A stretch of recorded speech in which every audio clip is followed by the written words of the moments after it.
ऐसे कोई 3 टिप्स जो उनको प्रेगनेंसी के ड्यूरिंग, जो प्रेग्नेंट है उनको फॉलो करनी चाहिए अपनी डाइट में। और कलर आपकी प्लेट पे है, मतलब उतना ज्यादा आप एड ऑन न्यूट्रिएंट्स ले रहे हैं, न्यूट्रिशन। सो यस, क्योंकि प्लेट से मतलब है, मान लीजिए मेंस में बहुत ज्यादा इशू है हेयर लॉस का, और आप इस पे क्या गाइडेंस देना चाहेंगे? ऐसे कौन से फूड्स हैं जो एक मेन को खाने चाहिए या फिर वुमेन्स को भी खाने चाहिए अगर हेयर लॉस हो रहा है या न्यू ग्रोथ चाहिए उसके लिए? नेचुरल अगर हम ऑयल्स को घर पे प्रिपेयर करके उनको अप्लाई करें तो they are much more better than rather we are going to buy a product. बहुत जस्ट हेल्प टू सस्टेन के जितना लॉस हो गया है उससे फर्दर लॉस में ना जाए। और जिसमें बायोटिन है, सो बायोटिन को भी एड ऑन करने के लिए मुझे हेयर ग्रोथ बहुत अच्छी मिलती है। तो हमारे लीवर को अच्छा रखने के लिए क्या कर सकते हैं हम? अगर अ पेशेंट विजिट मी, मेरे लिए सबसे इंपॉर्टेंट चीज है उसका लिवर सेट होना।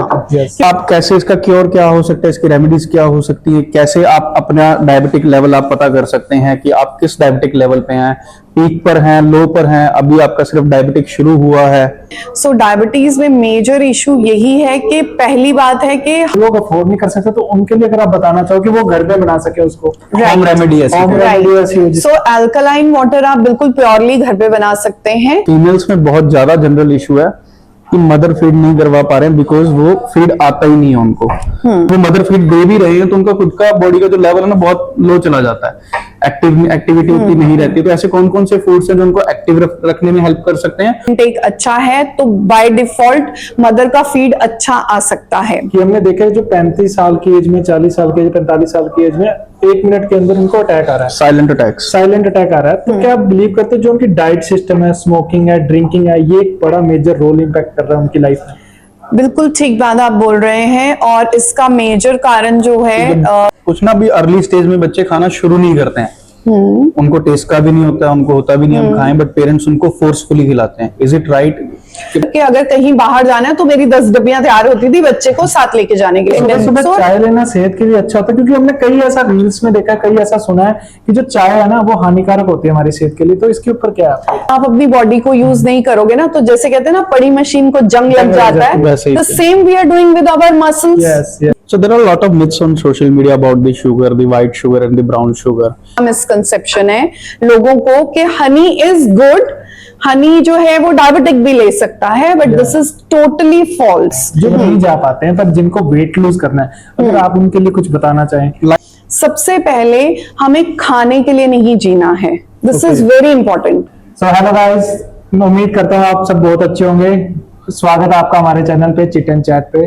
तो आज जो हमारे गेस्ट हैं वो डॉक्टर जगमीत सूरी हैं, जो एक डायबिटिक एजुकेटर है प्लस कीटो डाइटिशियन है। तो आज हम उनसे जानेंगे डाइटिशियन के ऊपर, उनसे जानेंगे कैसे हम अपनी डायबिटीज के ऊपर कैसे इलाज कर सकते हैं और डाइट पे कंट्रोल करके हम अपनी हेल्थ कैसे सुधार सकते हैं। सो वेलकम मैम आपका हमारे शो पे, हमारे चैनल पे। तो हम सबसे पहले आपकी जर्नी के बारे में जानना चाहेंगे, आपकी जर्नी कैसे रही? My self doctor Jagmeet Suri, और ऑलमोस्ट 20 इयर्स हो गए हैं मुझे अपना प्रैक्टिस करते हुए। और इन 20 इयर्स में जो स्टार्ट किया था वो डेफिनेटली मैंने एज अ जॉब ये प्रोफेशन को ज्वाइन किया था, बट ग्रेजुअली ऑलमोस्ट 2011 के आसपास जाके मैंने इसको अपना एक प्राइवेट सेटअप और एक प्राइवेट क्लिनिक में स्विच किया। तो आपको कितने साल हो गए मैम ये करते हुए? 20 years. Oh, it's been 20 years, so it's very long journey. So मैं ये जानना चाहूंगा, अगर एक डाइटिशियन बनना है तो उसके लिए क्या स्टडी करनी पड़ती है? देखिए, अगर आप एक डाइटिशियन बनना चाहते हैं तो डेफिनेटली उसके लिए आपको पहले ग्रेजुएशन करना होता है फूड एंड न्यूट्रिशन में, and then you have to opt for post graduation, जैसे कि मैंने किया post graduation in food and nutrition. And afterwards you can go with some diabetic educator courses और some like small short courses, जो कि आपकी और नॉलेज को एनहांस करेंगे। क्योंकि जो मेरा पर्सनल एक्सपीरियंस है वो ये कहता है कि सिंपली बीएससी और एमएससी करके फायदा नहीं है, अंटिल आप अपने आप को डेफिनेटली एक डीप डेप्थ नहीं लेते हैं, यस। तो उसके लिए जितना आप सर्टिफाइड होते हैं, जितने डिफरेंट लाइंस में आप अपने आप को एक्सप्लोर करते हैं, so the knowledge will be much more better for yourself and for your patient as well. As you mentioned that you are a diabetic educator, that how a normal person can realize that he is a diabetic person and what are the symptoms? See basic जो symptoms आते हैं initial गो में वो हमेशा यही होता है। Normally जो पेशेंट हमारे को आके बताते हैं या तो फ्रीक्वेंट इन्फेक्शन हुआ जिसके कारण वो डॉक्टर को अप्रोच करता है और वहां पर जाके डायग्नोस होता है कि डायबिटिक हो गए हैं, या फिर आपको खुद सेल्फ एहसास होने लगता है कि बहुत ज्यादा आप पानी पी रहे हो, बहुत ज्यादा आपको यूरिनेशन आ रहा है, बहुत ज्यादा आपका एपेटाइट अनवांटेडली बढ़ गया है, या सडनली आपका वेट रिडक्शन हो गया है, या आप बहुत ज्यादा फटीग फील कर रहे हैं। So these are the very basic symptoms जिसके कारण नॉर्मली लोग जो हैं वो हॉस्पिटल्स जाते हैं या डॉक्टर कंसल्ट्स करते हैं। बट कुछ हिडन सिम्टम्स हैं जिन पे मैं बताना चाहूंगी। जैसे कि हिडन सिम्टम में आता है कि आपको अगर पैरों में नमनेस हो रहा है तो डेफिनेटली आपको चेक कराना चाहिए कि आपका ब्लड शुगर लेवल ठीक है, आप प्री डायबिटिक फेज में एंटर तो नहीं कर रहे। क्योंकि नॉर्मली क्या है कि प्री डायबिटिक फेज जो है वो ही एक पिन पॉइंट है जहां से आप स्ट्रेच हो जाते हैं और डायबिटिक होते हैं, राइट। सो सबसे पहला तो यही हो गया कि आपको एक प्रिकिंग सेंसेशन हो रहा है या ऐसा नमनेस वाला फीलिंग जो है वो आपके फुट एरिया में स्पेसिफिकली ज्यादा अगर आ रहा है।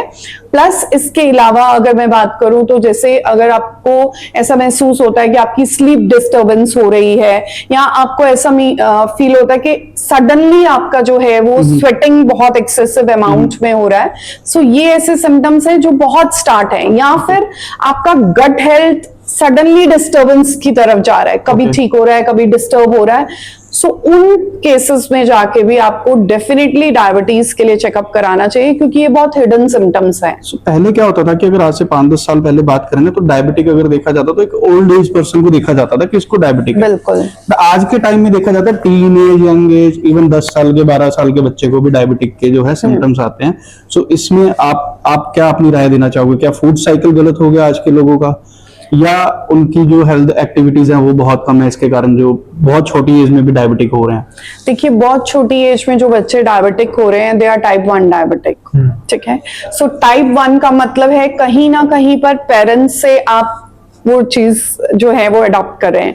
बट बहुत सारी केसेस में हमने देखा है कि पेरेंट्स दोनों ठीक है बट फिर भी बच्चा जो है वो डायबिटिक हो रहा है। सो बेसिकली मैं इसके लिए बोलूंगी कि the way we are eating, one thing, the pesticides daily basis पे जो हम एनगल्फ कर रहे हैं वो कहीं ना कहीं उस बच्चे के पास जा रहा है जब वो मदर मूव में है, और वो उसको एक मेजर डिस्ट्रक्शन दे रहा है। The poor gut health of mother, right, frequent miscarriages for a lady. Okay, अगर मदर का हेल्थ अच्छा नहीं है तो डेफिनेटली किसी ना किसी मेजर ऑर्गन बच्चे के ऊपर इम्पैक्ट आएगा। So these are the things. Plus आजकल मदर फीड भी कहाँ कराती हैं ladies, we are switching to frequently over the bottle feed, powder वाला and all. So these are the basic reason. अभी आई थिंक एक रिसर्च में भी आया था तो उसमें यही देखा गया था कि जो बच्चे ज्यादा जल्दी बॉटल फीड्स पे आए they become more obese, they become more prone with diabetic और प्री डायबिटिक फेज। ओके, तो मेरा क्वेश्चन अभी जैसे आपने ना खाने पे कहा कि आजकल का खाना अच्छा नहीं है, तो कुछ आप ऐसा बता पाए हमारी ऑडियंस को कि वो अपना डे स्टार्ट करें ऐसे खाने से और डे एंड करें ऐसे खाने से जिनसे वो एनर्जी रहे और वो सेहत की तरफ ध्यान दे। राइट, सी देखिए नॉर्मली इंडियन कल्चर क्या है, सुबह सुबह उठ के चाय पीने का। मेरे को चाय पे भी क्वेश्चन है। हाँ, सो सुबह सुबह उठ के हम सिर्फ चाय का कप लेना चाहते हैं और हमें लगता है वही एनर्जी है, बट जेन्युइनली वो एक स्टिमुलेटर है। That is not like actually what is needed or required for the body, right? So अगर हम मॉर्निंग में उठ के कुछ ऐसा लेते हैं जो बॉडी को कुछ न्यूट्रिएंट ऐड ऑन करे, सपोज जैसे मैंने कोकोनट वाटर लिया, so it is adding so many vitamins and minerals, तो उसके कारण मेरा डे टोटली डिफरेंट होगा, मेरी बॉडी अल्कलाइन फेज में ज्यादा रहेगी, so मैं डिजीज प्रॉन कम रहूंगी। But on the other side what we prefer to have tea, coffee. So एक सुबह चाय लेना सेहत के लिए अच्छा होता है, क्योंकि हमने कई ऐसा रील्स में देखा, कई ऐसा सुना है कि जो चाय है ना वो हानिकारक होती है हमारी सेहत के लिए, तो इसके ऊपर क्या है? See, tea otherwise is very good. अगर मैं उसके लिए बात करूं उसमें बहुत ज्यादा एंटीऑक्सीडेंट्स भी होते हैं, but the problem is this कि tea is not the first meal of the day. Okay. Right, you can have T but post meals you can have T, but first जो है because that is not alkaline, right, और body को first meal जो चाहिए वो body को alkaline atmosphere में लेके जाने के लिए चाहिए। ओवरनाइट बॉडी ने रिवाइव किया है, रिपेयर किया है, तो मुझे उसे कुछ न्यूट्रिएंट का वो बल्क देना चाहिए ना, कि जिसके कारण मुझे एक वो एनर्जी जो है वो फुल डे में फील हो। ओके, तो क्या क्या होगा वो अल्कलाइन, जो अगर आप बताना चाहें? सी देखिए, जैसे मैंने कहा कोकोनट डाइट बता दीजिए। हाँ, सो सपोज करो मैं अपना डे स्टार्ट कर सकती हूँ कोकोनट वाटर से, एलोवेरा वाटर से और आंवला वाटर से, depends upon how your body type is, right, क्योंकि नॉर्मली हम जब वर्क करते हैं we work upon the body type of a patient, और उसकी बॉडी टाइप के अकॉर्डिंग ही हम उसके लिए डाइट प्लान आउट करते हैं। सो एक नॉर्मल और एक जनरल वे में मैं बता रही हूँ। सो उसके बाद then you can go with some basic exercise, कुछ भी जो भी, मतलब मैं तो इवन ये कहती हूँ कि अगर आप बहुत ज्यादा एक्सरसाइज नहीं कर सकते आप ब्रीदिंग करिए, because breathing will also make your body more alkaline, because oxygen उतना अंदर जाएगा। Even yoga, even breathing exercises और gymming exercise, whatever you feel more comfortable you can opt for that particular type of exercise. Your body as much as you can। देखिए, body को ना भगवान ने बनाया ही इस हिसाब से है। मैं हमेशा अपने पेशेंट्स को यही बोलती हूँ कि अगर आप अपनी बॉडी को यूज नहीं करोगे ना, तो जैसे कहते हैं ना पड़ी मशीन को जंग लग जाता है, तो same we are doing with our muscles. Muscles का काम क्या है? जितना ज्यादा मसल वेट होगा उतना ज्यादा बॉडी का मेटाबॉलिक रेट अच्छा होगा, राइट, उतना ज्यादा फैट बर्निंग की कैपेसिटी अच्छी होगी। That's why we opt for exercises. जी। So there are a lot of myths on social media about the sugar, the white sugar and the brown sugar. And the second one about the teas, like the green tea, blue tea, these can keeps you healthy. Do you think this works? See, if I talk about sugars, so all sugars are sugar only. ठीक है? अगर मैं brown sugar की बात करूं, मैं white sugar की बात करूं, मैं honey की बात करूं, बहुत बड़ा misconception है लोगों को कि honey is good. हनी जो है वो डायबिटिक भी ले सकता है, but this is totally false. वो भी अगर आप हनी लेते हैं, आपका, मैं नॉर्मली हनी तब रिकमेंड करती हूँ कि जब पेशेंट हाइपोग्लाइसेमिक फेज में जा रहा है, कि उसका शुगर लेवल ड्रॉप डाउन हो गया और मुझे फटाफट उसको सडनली जैसे उठाना है, उसके ब्लड शुगर लेवल्स को रेज करना है, सो उस फेज में मैं हनी रिकमेंड करती हूँ। So honey is never a right choice, जो कि आजकल हम सोचते हैं समझते हैं, बट शुगर शुगर है। कैलोरीज चाहे व्हाइट है, ब्राउन है, चाहे हनी है, सबकी बराबर है। This is only big myth, I will say. And for a normal person, how much sugar it need to be intake for a person? See, on an average, if you are non-diabetic, तो ठीक है, जितना खाना हम पूरे दिन में खा रहे हैं, the proportion of carbohydrates, chapati, pasta, breads, rice, ये सब भी तो शुगर ही हैं. So why to add on much amount of sugar if you are not doing any physical exercise? Okay. अगर आप फिजिकल एक्सरसाइज करें देन ऑन एंड ऑफ आप ले सकते हैं, ऐसा नहीं है कि फिर बिल्कुल रिस्ट्रिक्टेड है, आप नॉन डायबिटिक हैं तो then it's fine. But when you are totally sitting on a couch, so what is the benefit of adding on more calories in your diet? There is no. You suggest your clients for the green tea, blue tea, and there are a lot of pills for the weight lose and Yes, so for green tea and blue tea, definitely green tea, personally अगर मैं बोलूँ तो मैंने diabetic में बहुत अच्छे results देखे हैं, बिकॉज कहीं ना कहीं पर इसमें जो एंटीऑक्सीडेंट्स हैं और जो उसकी प्रॉपर्टी है जिसके कारण वो लिवर क्लेंजिंग के ऊपर काम करता है, सो डेफिनेटली मैं ग्रीन टी जरूर रिकमेंड करती हूँ, but it varies upon patient to patient, क्योंकि अगर एक पेशेंट है उसका गट हेल्थ अच्छा नहीं है, आप ऊपर से उसको ग्रीन टी दे रहे हैं तो वो एग्रावेट करेगा, राइट? सो वैसे ही ब्लू टी आजकल बहुत ज्यादा इन ट्रेंड है, हम देख रहे हैं। सो अगर बोलूं तो ठीक है, that is fine because antioxidant add on हो रहे हैं, बट उसके कंपैरेटिवली एंटीऑक्सीडेंट तो ब्लूबेरीज में भी आ जाएंगे। So we can opt for blueberries rather than going for just कि हम ब्लू टी ले लें।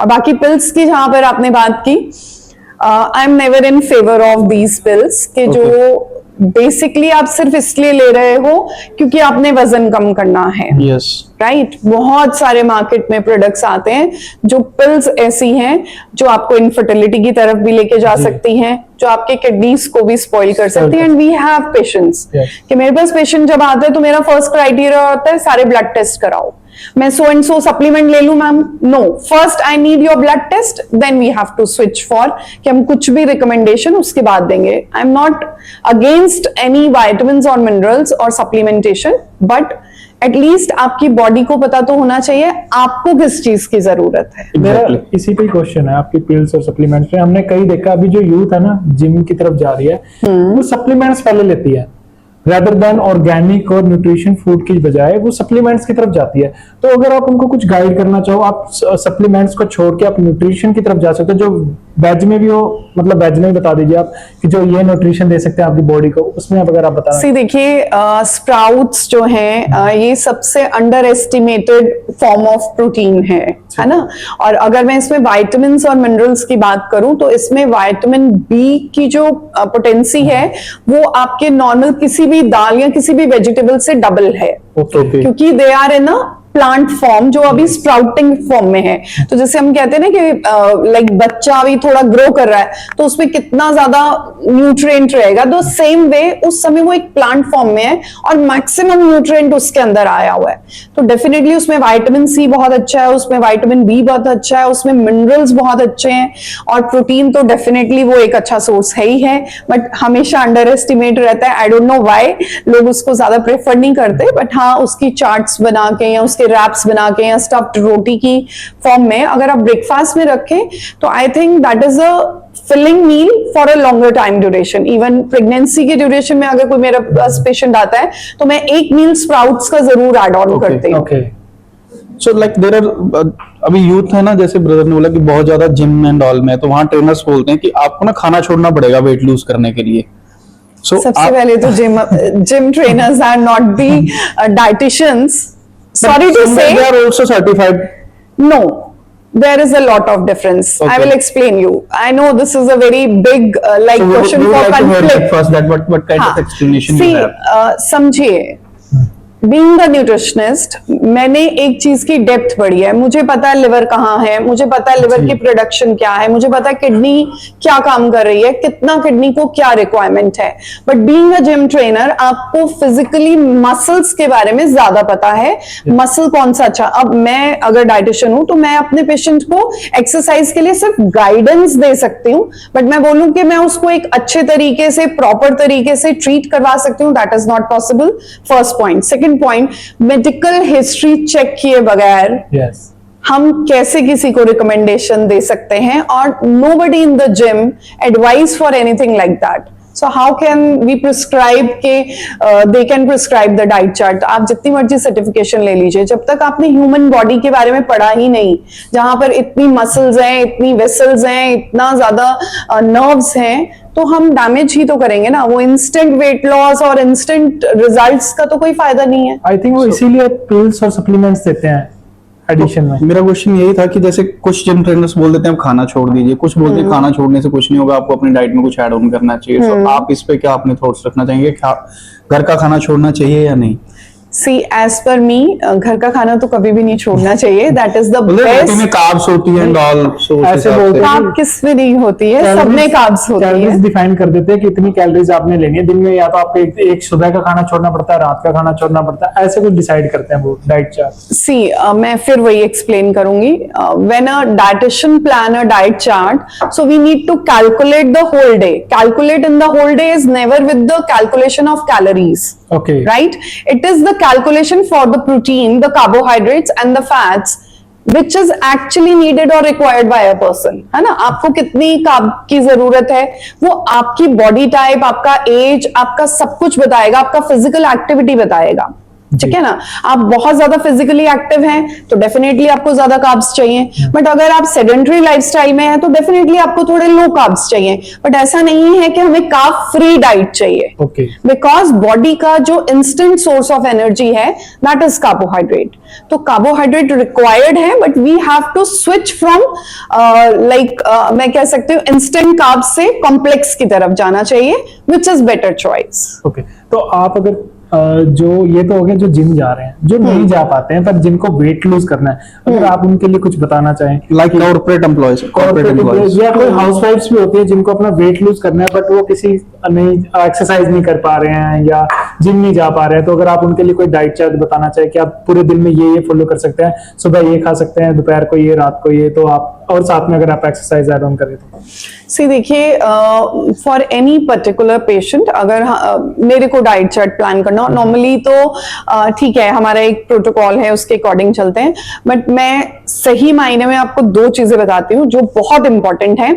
सबसे पहले हमें खाने के लिए नहीं जीना है, दिस इज वेरी इंपॉर्टेंट, क्योंकि इमोशनली लोग खाने से इतने ज्यादा ओवर अटैच्ड होते हैं कि वो खाने को विड्रॉ करना, मतलब खाने को विड्रॉ करने का मतलब है कि किसी भी एंगल में वो खाने के साथ एडजस्ट नहीं करते। रेगुलर बेसिस पे हमारे पास ऐसे पेशेंट्स आते हैं, इतनी प्रॉब्लम है, इतनी ओबेसिटी है, शुगर भी इतनी हाई जा रही है, but still they don't want to withdraw from the meal because emotionally they are connected. तो सबसे इंपॉर्टेंट है कि आप समझिए कि खाना आपके लिए क्यों जरूरी है और कितना रिक्वायरमेंट है। आपकी बॉडी आपको खुद बताती है कि आपको कितना खाना चाहिए। ये कैसे हम जान सकते हैं हमारी बॉडी के अकॉर्डिंग? देखिए, सबसे पहले जब आप खाना खाने बैठ रहे हैं तो कोशिश करिए बिल्कुल मेंटल कामनेस के साथ आप उस मील को लीजिए, ठीक है। दूसरा, ट्राई करिए कि उसको बहुत अच्छे से एंजॉय करते हुए, उसके टेस्ट को एंजॉय करते हुए आप वो मील खाइए। तो जब आप चबा के खाओ आराम से, एग्जैक्टली, तो वो चबा के खाने का मतलब यही है कि you have to enjoy the taste, और जब वो टेस्ट बड्स को वो सेटिस्फैक्शन मिलेगा और वो खाना अंदर जाएगा, आप कभी एक्सेसिव ओवर ईटिंग पे नहीं जाएंगे, पहला पॉइंट। दूसरा पॉइंट ये है कि उस कंडीशन में आपकी बॉडी न्यूट्रिएंट भी ज्यादा एब्जॉर्ब करेगी एज कंपैरेटिवली कि आप 5-7 मिनट में खड़े खड़े खाना खा रहे हो और बस you are rushing towards anything, तो उसका कोई फायदा नहीं है। So what are your thoughts on this कि जो आजकल के जो न्यू जनरेशन के किड्स हैं, जैसे मान लीजिए 4-5 साल के, उनको आदत है स्क्रीन टाइम देखते हुए खाना खाने की, they have any thoughts on that कि पेरेंट्स को किस चीज का ध्यान रखना चाहिए इस चीज में जब वो खाना खा रहे हैं? राइट, तो देखिए, जब हम स्क्रीन टाइम के ऊपर इन्वॉल्व हैं तो mind is involved in some activity, right. अब वो एक्टिविटी ऐसी है जिसके कारण बॉडी जो एंजाइम्स, क्योंकि देखिए कैसे बॉडी एंजाइम्स रिलीज कर रही है। खाना मेरे पास आया, खाना मेरे पास जब रखा है, उसकी साइट, उसकी स्मेल, ये मेरे 5 सेंसेस देते हैं, राइट। Okay. उसके बाद जब वो मेरे मुंह में जाता है, मेरा माउथ से मुझे टेस्ट आता है, तो एक सेंसरी ऑर्गन और एक्टिवेट हुआ। वो जैसे ही एक्टिवेशन होता है तो माउथ के अंदर ही कार्बोहाइड्रेट्स का मेटाबॉलिज्म स्टार्ट होता है। This is the first point जहां कार्ब्स मेटाबोलाइज होने स्टार्ट होते हैं। अब मेरा ध्यान है नहीं तो क्या मेरे एंजाइम सिक्रीट होंगे? क्योंकि mind is working something else and you are trying to produce कि उसको फटाफट सलाइवरी ग्लैंड्स में एंजाइम सिक्रीशन करना है, तो कैसे करेगा? वो उतनी पोटेंसी से नहीं कर पाएगा। So this is why I never recommend. Another question on add on this that कि जब कुछ ना भी अर्ली स्टेज में बच्चे खाना शुरू नहीं करते हैं, उनको टेस्ट का भी नहीं होता, उनको होता भी नहीं हम खाएं, बट पेरेंट्स उनको फोर्सफुली खिलाते हैं। इज इट राइट कि सिर्फ पेट भर जाए इसका या इसको न्यूट्रिशन मिल जाएंगे? No, it's not right. We have to always go very slow with the kids. जैसे मैं अगर बात करूं तो I was like that type of mother कि अगर कहीं बाहर जाना है तो मेरी 10 डब्बियां तैयार होती थी बच्चे को साथ लेके जाने के लिए। So every meal I use to give him some new taste, क्योंकि उसके टेस्ट बर्ड्स को उन चीजों को अडॉप्ट करने में टाइम लगेगा, बट ग्रेजुअली इंट्रोड्यूस करो। अगर दिन में हम एक चीज इंट्रोड्यूस कर रहे हैं तो ट्राई करो कि उसके टेस्ट को, उसको सूट को बैठने तो दो ना। बट अगर हम बहुत रश करते हैं तो दैट इज रॉन्ग, मतलब that is not advisable. Okay, मेरा क्वेश्चन है जो स्नैकिंग करते हैं डे में, वो हेल्थ पे कितना इम्पैक्ट डालती है? क्या हमें, और अगर स्नैकिंग करने अगर वो हेल्थ पे इम्पैक्ट डालती है तो उसकी जगह हम क्या ऐड ऑन कर सकते हैं हम अपनी लाइफ में, या उससे कैसे दूर रह सकते हैं? राइट, देखिए स्नैकिंग का कारण जो है वो एंजाइटी भी हो सकता है। ओके, राइट, अगर आप एग्जैक्टली अगर आप बहुत ज्यादा किसी भी मेंटल थॉट प्रोसेस में हैं, या आप ओवर थिंकर हैं, या आपको वर्कलोड है, तो कहीं ना कहीं पर मैंने बहुत सारे पेशेंट्स को हमने देखा है कि दे यूज टू मंच अ लॉट। और उस मंचिंग का क्या है? अनकंट्रोल्ड मंचिंग है। ठीक है, नॉन सेटिस्फैक्ट्री है, तो जो लेप्टिन और ग्रालिन हार्मोन्स हैं उनका बैलेंस नहीं हो पाएगा। सो वो एक फीलिंग ऑफ फुलनेस उनको कभी भी मंचिंग के बाद नहीं आएगी। सो दैट्स व्हाई अगर आप मंचिंग करना चाहते हैं मतलब नॉर्मली तो वी डोंट एडवाइस, बट हाँ अगर आपको ऐसा लग रहा है कि आप कुछ मंच करना चाहते हैं, गो फॉर बेटर ऑप्शंस। जैसे आप कुकम्बर को मंच कर सकते हो, तो जब आप कुकम्बर हो गया, नट्स हो गए, सीड्स हो गए, ऐसा क्यों? क्योंकि जब आप उनको खाओगे तो they will give you gratification in your mind, क्योंकि आप च्यू जब वो कर रहे हो ना, वो जो एक फीलिंग ऑफ फुलनेस आती है माउथ में और एक ग्रेटिफिकेशन आता है बिकॉज ऑफ च्यूइंग, तो वो एक सेटिस्फैक्शन लेवल अचीव कराता है, जिसके कारण आप मंचिंग ज्यादा नहीं कर पाओगे। आप कभी देखना नट्स आप बहुत ज्यादा नहीं खा पाते हो, आप एक लिमिट करते हो, बट वहीं पर आप जब इंस्टेंट पैकेट फूड्स में जा रहे हो, आप 2 पैकेट भी खा लोगे, you never realise that. Okay, So I have one very like search question. एक फीमेल के लिए सबसे ज्यादा प्रीशियस मोमेंट होता है जब वो प्रेग्नेंट होते हैं, जब उनको पता होता है that now we are going to be parent. So ऐसे कोई 3 टिप्स जो उनको प्रेगनेंसी के ड्यूरिंग, जो प्रेग्नेंट है, उनको फॉलो करनी चाहिए अपनी डाइट में, और आफ्टर प्रेगनेंसी उनको फॉलो करनी चाहिए, जिससे वो खुद भी हेल्दी रहे और उनका किड भी हेल्दी रहे। राइट, सो देखिए प्रेगनेंसी जो है वो जेन्युइनली हर पेरेंट्स के लिए एक बहुत इंपॉर्टेंट फेज ऑफ लाइफ है, और फीमेल के लिए तो मैं बोलूंगी स्पेसिफिकली बहुत इंपॉर्टेंट फेज है। तो सबसे इंपॉर्टेंट है फीमेल के लिए कि वो अपना डाइट जो है ना उस टाइम पे बहुत अच्छा, बहुत हेल्दी रहे, बहुत ज्यादा न्यूट्रिएंट से मेरा मतलब है जितना कलर आपकी प्लेट पे है, मतलब उतना ज्यादा आप एड ऑन न्यूट्रिएंट्स ले रहे हैं। सो यस, क्योंकि प्लेट से मतलब है, मान लीजिए हम बेल पेपर्स ले रहे हैं, कुछ भी, जितना कलर आ गया मतलब उतना ज्यादा एंटीऑक्सीडेंट, उतने कैरोटीनॉइड्स, उतने ज्यादा विटामिन मिनरल्स आपकी प्लेट में ऐड हो रहे हैं। वही सब चीजें किसके पास जा रही हैं? आपके अपने पास, आपके बच्चे के पास।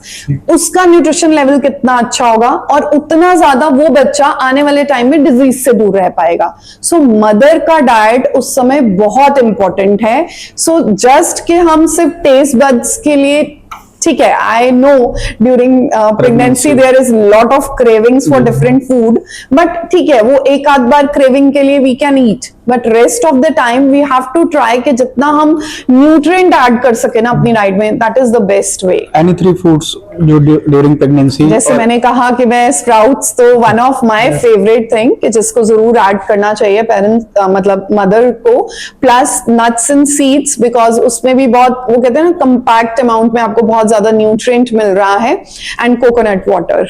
सो 3 ये बेस्ट हैं जो चीजें आप ऐड कर सकते हैं। मेरा क्वेश्चन इसी से आगे है, जैसे आपने बोला, जो आपने डाइट बोली, कुछ पेरेंट्स ये डाइट ना फॉलो करते हैं जब वो बेबी, जब उनके हो रहा होता है।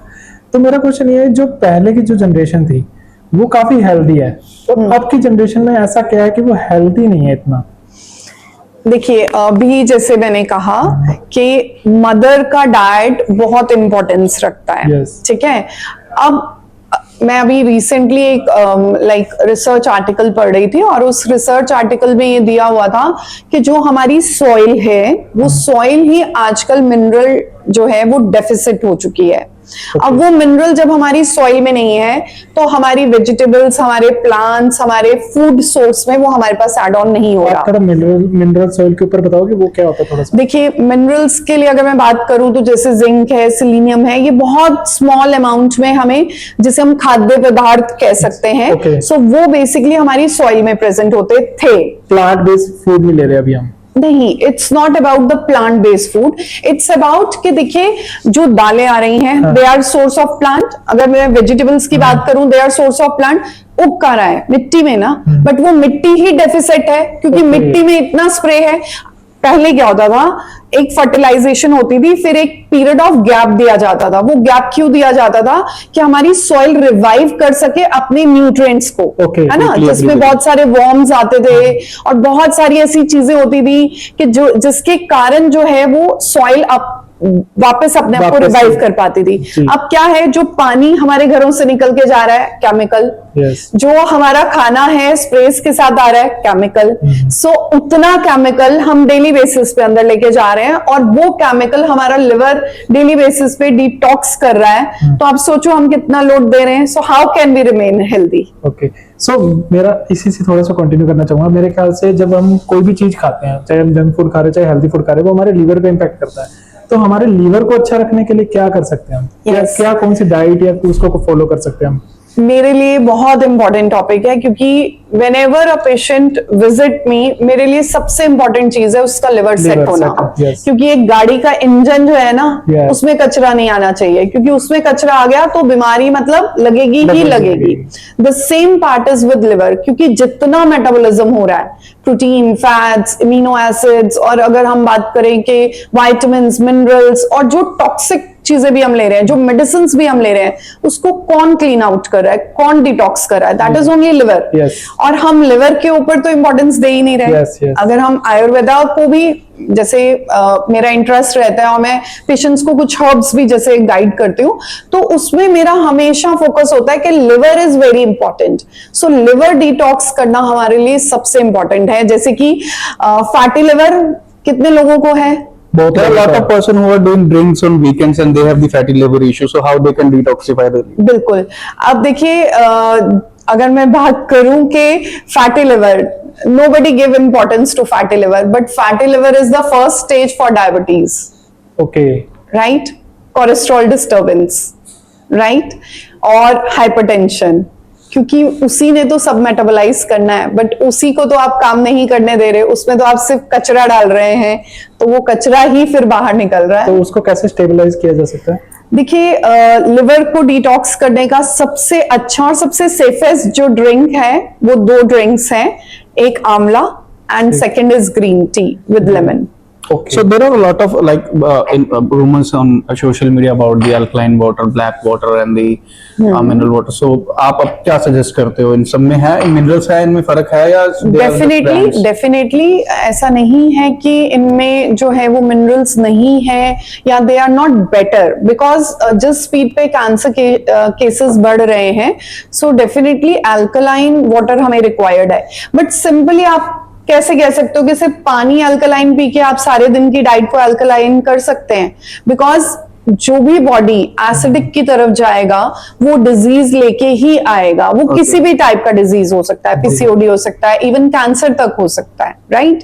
बट अगर हम सिर्फ अल्कलाइन वाटर पे सिर्फ फोकस ना करते हुए बाकी फुल डे की डाइट को भी अल्कलाइन करें, so that is like a right choice, rather than just picking के भी हाँ ठीक है, सो एंड सो हीरो ने मतलब एक एडवर्टाइजमेंट दे दी और हमने उसको उठा के पी लिया कि क्योंकि उसने प्रमोट किया। सो बाकी दिन की डाइट भी तो आप उनके हिसाब से चलिए, जैसे वो लोग फॉलो करते हैं, वो तो हम करते नहीं। आई थिंक मैंने अभी एक एक्टर को देखा था, अक्षय कुमार को, जो अपनी एक वाटर बोतल के अंदर जैसे नीम के पत्ते थे और अदर प्लांट बेस्ड उन्होंने उसके अंदर डाला हुआ था। तो मेरे ख्याल से अगर जो लोग अफोर्ड नहीं कर सकते तो उनके लिए अगर आप बताना चाहो कि वो घर पे बना सके उसको, होम रेमेडी सो अल्कलाइन वाटर आप बिल्कुल प्योरली घर पे बना सकते हैं। और उसके लिए मैं बोलूंगी, या तो अगर रेनी सीजन नहीं है तो आप जैसे मटका भी यूज कर सकते हैं, और अगर रेनी सीजन है तो आप मटका डेफिनेटली अवॉइड करेंगे सो दैट कि फंगल ग्रोथ ना हो। सो उस केस में कुकम्बर है, मिंट लीव्स हैं, स्लाइसेस ऑफ लेमन है, और वी कैन यूज आंवला वाटर। जैसे विंटर्स है, विंटर्स में आंवला बहुत अच्छा आता है, so that is the best. मुझे लगता है कि वो बॉडी को डिटॉक्स कर सकता है। Aloe vera, so these are the things which actually help you to remain you alkaline in whole day. Mostly conversation से मुझे क्या लगता है कि ये ना हमारे एंशिएंट में भी ये कहा जाता था, ये सब चीजें हमारे एंशिएंट में भी थी, बट वो है कि लोग धीरे धीरे ना उसके नाम अलग करते जा रहे हैं, उसकी रेमेडीज अलग करते जा रहे हैं और उसको ना कंफ्यूज करते जा रहे हैं हमारी बॉडी को।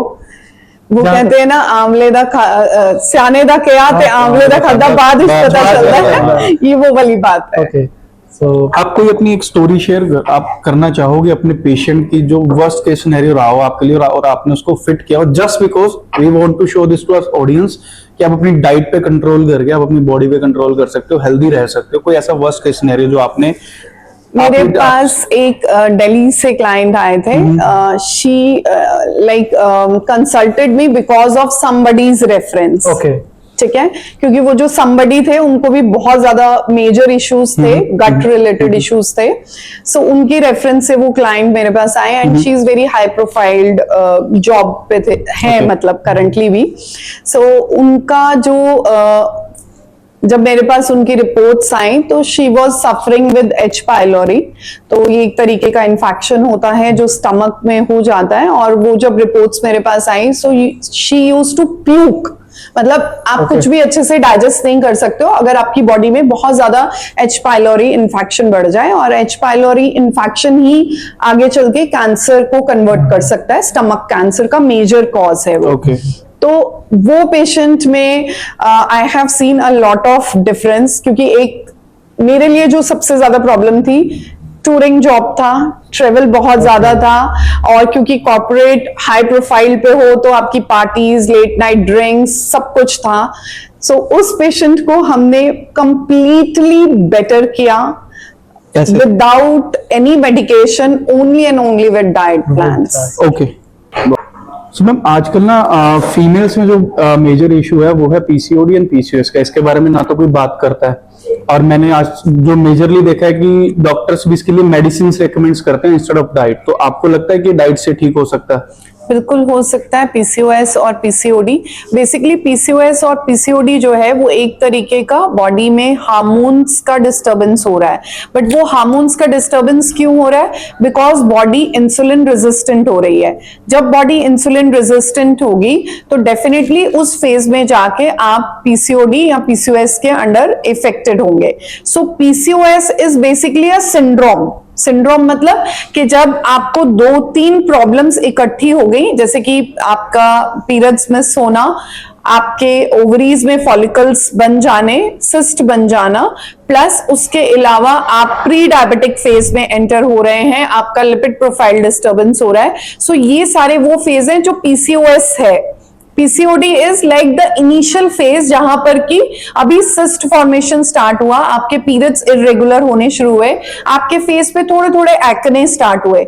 बट पीसीओएस तक जब तक आप पहुंच रहे हैं तो हिरोटिज्म हो जाएगा, मतलब फेशियल हेयर ग्रोथ स्टार्ट हो जाएगा, और इसके अलावा आपका टेस्टोस्टेरोन लेवल जो है फीमेल्स में वो बहुत ज्यादा हाई चला जाता है। डाइसा का अगर हम टेस्ट कराते हैं तो वो बहुत हाई आता है। So these are the indication जहां पर कि पीसीओडी और पीसीओएस हो रहा है। और जब तक हम अवेयर होते हैं तब तक क्या होता है कि मैरिजेबल एज में लड़की चली जाती है, और फिर बाद में जाके उसको इनफर्टिलिटी जैसे केसेस को हैंडल करना पड़ता है, फिर आईवीएफ के लिए हम लोग जाते हैं। और तो इनको अवॉइड कैसे कर सकते हैं? मतलब ऐसी कोई diet?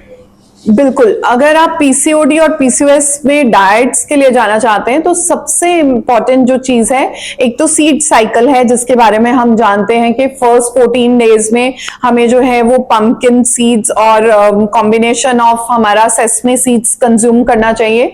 Next 15 days till your cycle जो है वो आपको सनफ्लावर सीड, फ्लैक्स सीड्स जो है वो अपनी डाइट में लेने चाहिए। ये हर फीमेल को मुझे लगता है कि आज के टाइम में लेने चाहिए, just to regulate their cycle।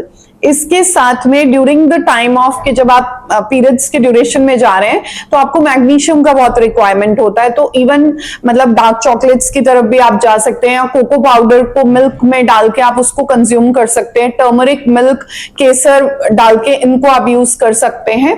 सो इस तरीके से हम अपनी डाइट में फर्स्ट मील जो है वो सीड साइकिल से स्टार्ट करेंगे। सेकेंड जो हमारा इंपॉर्टेंट आता है कि हमें प्री प्रोबायोटिक को अपनी डाइट में इन्वॉल्व करना चाहिए, क्योंकि जैसा ग्रोथ आपके स्टमक में है वैसा ही वेजाइनल एरिया में या यूट्राइन रीजन में चला जाता है। सो अगर गट का माइक्रोबियल कंटेंट अच्छा नहीं है तो डेफिनेटली फीमेल का साइकिल डिस्टर्ब होने के चांसेस उतने ज्यादा हैं। सो जैसे हम रॉ बनाना, रॉ पपाया, इन चीजों को अपनी डाइट में ले सकते हैं। फर्मेंटेड फूड्स को हम अपनी डाइट में ऐड कर सकते हैं।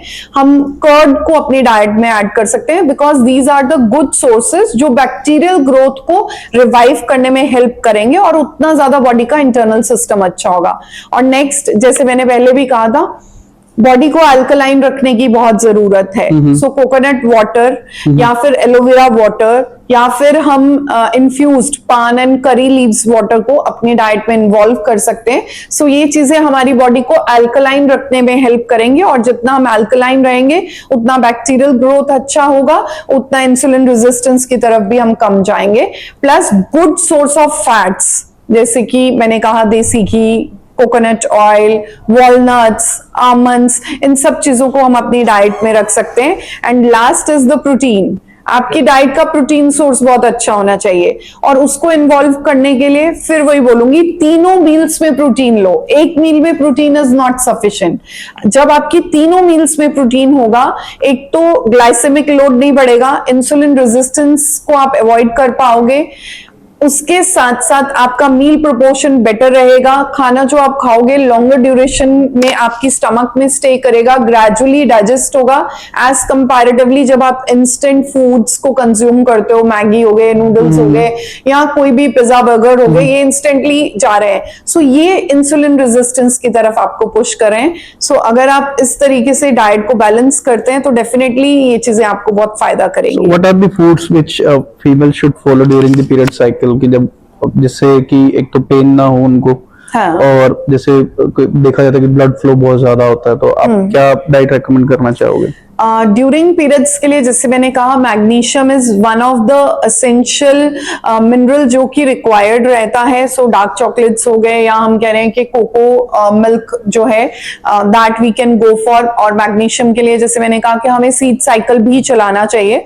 तो अगर आप रेगुलर सीड साइकिल चलाते हैं तो डेफिनेटली जो आपको ड्यूरिंग पीरियड्स जो पेन्स आ रहे हैं, जो क्रैम्प्स आ रहे हैं, या जो डिस्कम्फर्ट आप फील करें, वो कंपैरेटिवली लेस होगा। प्लस एक हेल्दी क्लीन नीट डाइट अगर आप फुल टाइम पीरियड में ले रहे हैं तो वो चीजें बेनिफिट करेंगी। ड्यूरिंग पीरियड्स नॉर्मली मैं रिकमेंड करती हूँ कि थोड़ा सॉल्ट इनटेक रिड्यूस करके रखना चाहिए, क्योंकि ऑलरेडी बॉडी जो है वो वाटर रिटेंशन फेज में होता है, तो उसको आपको थोड़ा कम रखना चाहिए एज कंपैरेटिवली प्लेन वाटर। आप जैसे इन्फ्यूज्ड वाटर में जैसे सौंफ, अजवाइन का पानी हमने बना लिया, इलायची पानी बना लिया, इन चीजों को जब आप बॉईल करके, और तेज पत्ता वगैरह, इन चीजों को जब किचन हर्ब्स को हम अपनी डाइट में इन्वॉल्व करते हैं, उससे पीरियड्स का फ्लो भी बेटर होता है, कन्वीनियंट होता है। सो इसमें जैसे आप कर सकते हैं, ये टी ट्राई करके देख सकते हैं जिन लोगों को भी ज्यादा क्रैम्प्स आते हैं। सो पिंच ऑफ हल्दी, पिंच ऑफ सौंफ, पिंच ऑफ अजवाइन, एक तेज पत्ता, एक मोटी इलायची, इन सब चीजों को डाल के आप अच्छे से एक बॉईल दीजिए।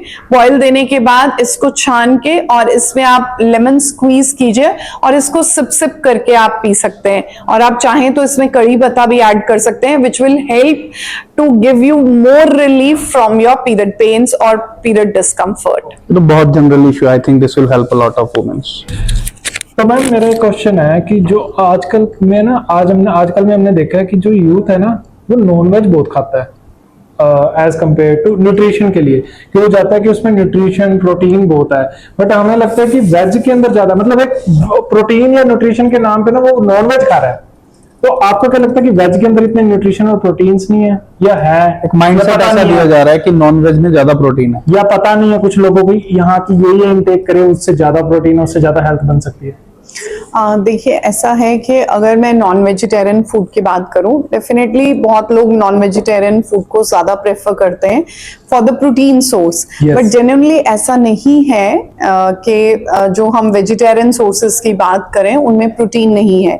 जैसे कि सोयाबीन जो है, अगर हम जेन्युइनली सोयाबीन की बात करें, चाक की बात ना करें, तो सोयाबीन में ऑलमोस्ट चिकन के इक्विवेलेंट ही आपको प्रोटीन मिल जाता है, और उसका जो प्रोटीन है वो कंपैरेटिवली इजीली डाइजेस्टेबल भी है एज कंपैरिजन अगर मैं नॉन वेजिटेरियन मील की बात करूं तो। बट ऐसा नहीं है कि हमें सिर्फ नॉन वेजिटेरियन फूड से ही प्रोटीन मिलेगा। There are other sources also, जैसे कि पल्सेस में हमारे पास व्हाइट चने हैं, ब्लैक चने हैं, और पनीर है, और इवन चीज है। तो ये सब चीजें, या हंकर्ड जो है, इन सब में भी प्रोटीन है। क्या उसके इक्विवेलेंट होता है? नहीं, इक्विवेलेंट तो नहीं है डेफिनेटली। मैं ये नहीं कहूंगी कि अगर मैं नॉन वेजिटेरियन की बात कर रही हूं तो उसमें इक्विवेलेंट है। अगर इक्विवेलेंट ऐसे हो सकता है कि अगर हम क्वांटिटी वाइज बैलेंस करें, मान लीजिए मैंने 60 ग्राम पनीर लिया है, तो और उसके हिसाब से मैंने 1 एग लिया है, तो then they will be equivalent. तो इस तरीके से हम इक्विवेलेंट को बैलेंस कर सकते हैं। कई बार हमने देखा नॉनवेज जो होते हैं ना, नॉनवेज खाने से कैंसर बहुत होता है, क्योंकि वो कई बार साफ नहीं होते जो अगर पका रहे होते हैं कोई। तो आप भी इस चीज को मानते हो कि वो अनहेल्दी की तरफ भी लेके जाता है कहीं ना कहीं? देखिए, ऐसा होता है कि बिकॉज जब नॉन वेजिटेरियन मान लीजिए कोई भी एनिमल को जब स्लॉटर किया जाता है तो उसका फ्रीजिंग टाइम कितनी देर तक रखा गया, वो कितने टेम्परेचर के ऊपर, मान लीजिए अगर हमने उसको -डिग्री के अंडर स्टोरेज पे नहीं रखा तो उसमें चांसेस ऑफ बैक्टीरियल इन्फेक्शन या fungal infection as comparatively vegetarian pulses के ज्यादा होती है। फूड प्रिजर्व आप बताना चाह रहे हैं, मतलब कि जो प्रिजर्व किया जाता है जब उसको, it's not preservation, it is basically storage. Preservation अलग है, प्रिजर्वेशन होता है विद सम केमिकल्स, और हम केमिकल की बात नहीं करें, हम नॉर्मल बात करें। Okay. किसी भी एनिमल को स्लॉटर किया गया और मुझे उसको रखना है तो मुझे उसे एक प्रॉपर टेम्परेचर Okay. -डिग्री के अंडर अगर वो नहीं जा रहा तो डेफिनेटली वो इन्फेक्शन का एक मेजर कारण हो सकता है, क्योंकि बैक्टीरियल, वायरल और इन्फेक्शन उसमें, फंगल, कुछ भी इन्फेक्शन उसमें कैरी हो सकती है। ओके, मेरा एक और क्वेश्चन है कि हमने देखा जो भी ना कोविड के टाइम में ना लोगों को हेल्थ के इश्यूज काफी आए और वो हेल्थ के लिए काफी अवेयर हुए। जैसे हमने प्रीवियसली देखा था, पहले लोग ना कोई कोक पी लेते थे, बट बाद में जब जब उसके ऊपर वीडियोस आने लगी, रील्स आने लगी, लोग अवेयर हुए तो वो कोक अवॉइड करने लग गए। तो अगर आपको ऐसे टॉप 3 फूड बताना चाहिए, 5 फूड बताना चाहिए जो अपनी हमारी हेल्थ के लिए काफी हानिकारक है या डेंजरस है, जो नहीं लेने चाहिए, इनटेक नहीं करनी चाहिए, including junk foods also, right. So सबसे पहला है फिज ड्रिंक, जैसे अभी आपने बात की। सो बेसिकली अगर हम ऐसे फिज ड्रिंक्स लेते हैं तो जो हमारी गट की लाइनिंग है, जैसे हमारा गट का जो gut is like the intestinal region जो प्रेजेंट है हमारा, उस इंटेस्टाइन की जो लाइनिंग है वो बहुत ज्यादा थिन होने लग जाती है with taking these freezy drinks, ठीक है। So that's why we have to avoid this. Second चीजें आती है कि अगर हम बात करें कि बहुत लोग जो हैं वो जंक फूड बहुत ज्यादा प्रेफर करते हैं, तो उतना ज्यादा केमिकल, क्योंकि उसमें कहीं ना कहीं कलरिंग एजेंट ऐड किया गया है, सो वो कलरिंग एजेंट भी जाके हमारे गट को इरिटेट करते हैं और उसकी इरिटेशन के कारण कहीं ना कहीं पर जो हमारा बॉडी का इम्यून सिस्टम है, क्योंकि बॉडी का 70 to 80% इम्यून सिस्टम हमारी गट लाइनिंग के नीचे है। Okay. तो जब हम ऐसी चीजें ले रहे हैं तो हम क्या कर रहे हैं, हम ट्रिगर कर रहे हैं इम्यून सिस्टम को। फिर इसके कारण ही लोगों को आगे चल के जैसे ऑटो इम्यून डिसऑर्डर्स की तरफ वो लोग प्रोसीड करते हैं, बिकॉज क्योंकि वो उतना अनहेल्दी हमारा ईटिंग पैटर्न रहा। तो 2 चीजें तो मैंने आपको बता दी कि 2 मेजर हैं चीजें जिसमें हम ज्यादा इन्वॉल्व होते हैं, बट इसके अलावा भी जैसे अल्कोहल हो गया, सो अल्कोहल भी सेम वही कर रहा है, जिसके कारण जाके बॉडी जो है वो एंडोटॉक्सिन्स रिलीज करती है और वही एंडोटॉक्सिन्स जाके लिवर को डैमेज करते हैं और जिसके कारण जो है वो liver fatty liver, alcoholic fatty liver में कन्वर्ट हो जाता है। सो थर्ड ये हमारा इंपॉर्टेंट है चीजें। और यंगस्टर्स तो आजकल जैसे हम देख ही रहे हैं कि they are more prone towards के ड्रिंक हो गया, हुक्का हो गया। सो ये सब चीजें जाके क्या कर रही हैं कि अगर हम हुक्का ले रहे हैं तो वो फ्यूम्स जाके कहीं ना कहीं मेरे एल्वोलाइज को ब्लॉक कर रहे हैं, और जहां पर कि ऑक्सीजन का एक एक्सचेंज नहीं हो पा रहा, और जब ऑक्सीजन एक्सचेंज नहीं होगा तो सेल का रिवाइवल, उसका रिपेयर सिस्टम उतनी जल्दी डैमेज हो जाएगा। दैट्स व्हाई हम एजिंग इम्पैक्ट बहुत जल्दी देख पाते हैं कि जितने लोग बहुत ज्यादा ऐसी टॉक्सिफिकेशन में चले जाते हैं या ड्रग्स वगैरह में चले जाते हैं, तो उतना ज्यादा उनका फेस जो है या उनका बॉडी जो है वो डिटोरेट होता है। वो क्यों हो रहा है? बिकॉज वो टॉक्सिन इंटरनल लेवल पे जाके एक्सट्रीम डैमेज कॉज कर रहे हैं। इसके अलावा जैसे हम चाप की ही बात कर रहे हैं, मोमोज की बात कर रहे हैं, तो चाप में भी आप देखिए ना ऑलमोस्ट 80% मैदा है एंड 20% उसमें सोया डाला गया है,